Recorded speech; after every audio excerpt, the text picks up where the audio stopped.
JMM की जमशेदपुर प्रखंड committee ने सोमवार को एलबीएसएम कॉलेज में जागरूकता कार्यक्रम चलाया गया।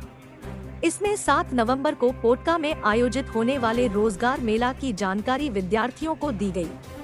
इसके साथ ही छात्र छात्राओं के बीच इससे संबंधित पंपलेट का विवरण किया गया। सभी को बताया गया कि पोटका प्रखंड मुख्यालय में मंगलवार को 1 दिवसीय रोजगार मेला का आयोजन होने जा रहा है, जिसमें 11 कंपनियों द्वारा स्टॉल लगाकर युवाओं को 1000 से ज्यादा नौकरी दी जाएगी, जहां 8वीं पास, नॉन मैट्रिक, इंटर, आईटीआई, स्नातक पास के 18 से 45 साल तक युवक युवतियों को 8000 से लेकर 30,000 तक के वेतनमान पर रखा जाएगा। इस संबंध में झामुमो प्रखंड कमेटी के अध्यक्ष बहादुर किस्कू और विधायक प्रतिनिधि ने जानकारी दी। उन्होंने बताया कि विधायक के चुनावी वादों के तहत आयोजित हो रहा यह रोजगार मेला युवाओं को रोजगार देने का एक स्वर्णिम अवसर होगा।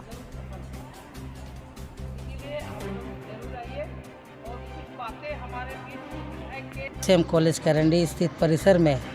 जितने भी यहाँ छात्र छात्राएं, कॉलेज के छात्र छात्राएं को हम लोग मुलाकात किए और मुलाकात के दौरान जो विधायक के माध्यम से जो एक हम लोग का हैंडबिल छपा है, उस हैंडबिल को प्रत्येक छात्र छात्राएं को देने का काम किया। जो भी छोटे बड़े बच्चे या माँ बाप का जो भी प्रॉब्लम है, तो ये प्रॉब्लम आपका सोल्व हो जाए। इसीलिए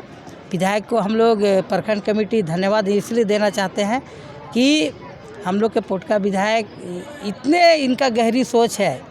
यहाँ के छात्र छात्राओं, यहाँ के लोगों के लिए, यहाँ के डेवलपमेंट के लिए इतने गहरी सोच है। इसीलिए हम लोग विधायक को हम लोग प्रखंड कमेटी की ओर से धन्यवाद करते हैं। 7 नवंबर सुबह 11 बजे से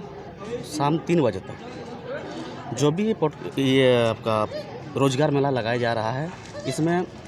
जो भी पोटका विधानसभा के साथ साथ इस जिला में आपका बेरोजगार युवक युवती हैं,